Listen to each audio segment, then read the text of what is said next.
So for this week, week 4 of the chemistry course, we are going to do an experiment on balloons and how the heat conducted differs when you have water in one versus when you have air in one.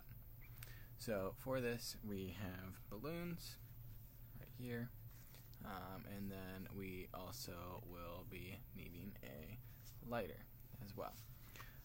I'm going to go ahead and previously, before this started, I went ahead and filled one up with water. So as you can see right here, water is filled in this one. You can see I did do this already, just wanted to make sure because I didn't want it to make a mess or anything if it did end up popping. So got one filled with water, the other one I am going to fill with air.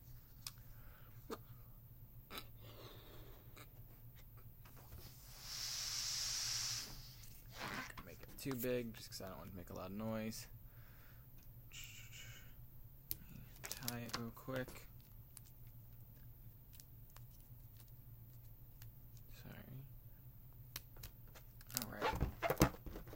So, the prediction, this one's filled with air, this one is filled with water.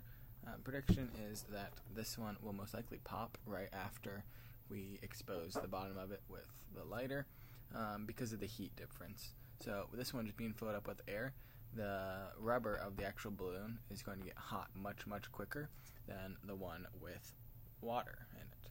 The one with water will be able to handle the heat for a much longer period of time than the one with air. So let's see if it does go ahead and pop. So now our lighter and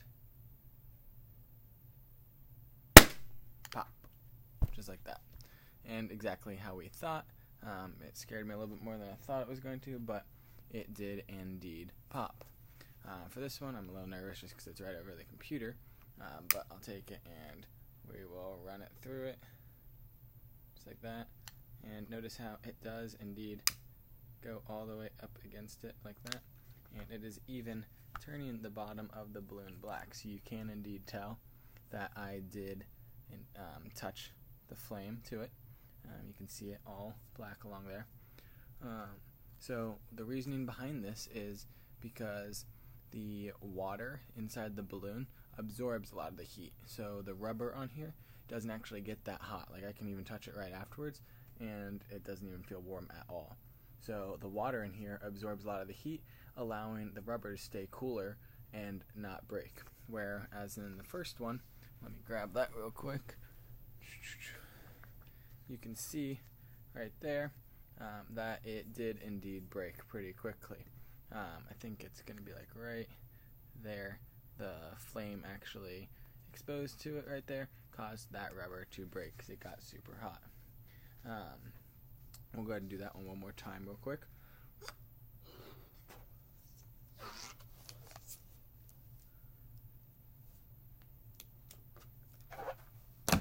So again, we have both of our balloons.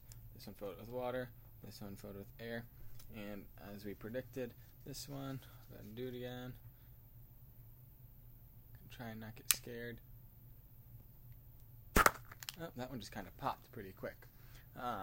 So you can see it's hard, but right here where the black mark is indeed where the rubber got weakened by the heat and then went ahead and busted. Where this one, the one with the water again, we can run it through multiple times all over the whole bottom and nothing happens. It does turn very black.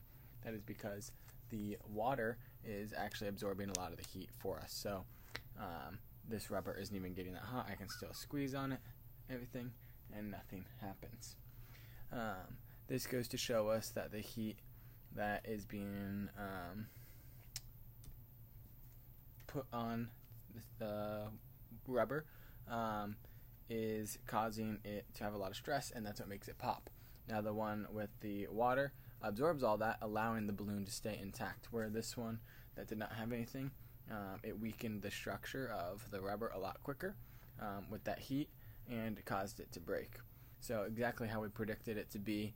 I was a little nervous with the water one just being around the computer, but it indeed, as we saw, handled the heat perfectly fine and stayed intact and did not break all over the place. So that is this week's interactive module. And yeah, cool.